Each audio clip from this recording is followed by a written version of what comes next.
High guys, get ready with me for घुम्न जानको लागि। मेरो पछाडिको आवाजलाई चाहिँ अलिकति इग्नोर गर्नु होला।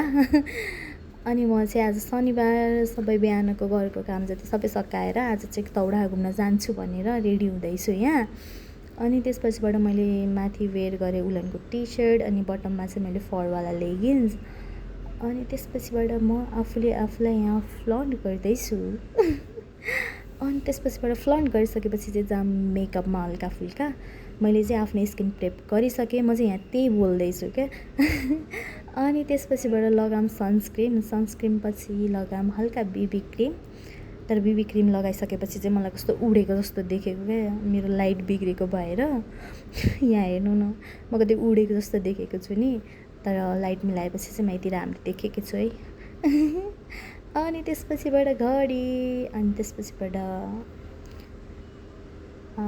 यो ब्रासलेट टाइपको केही, अनि त्यसपछिबाट टप लियो, अनि त्यसपछिबाट ज्याकेट, एन्ड देन चस्मा, अनि त्यसपछिबाट लास्टमा मेरो बुट।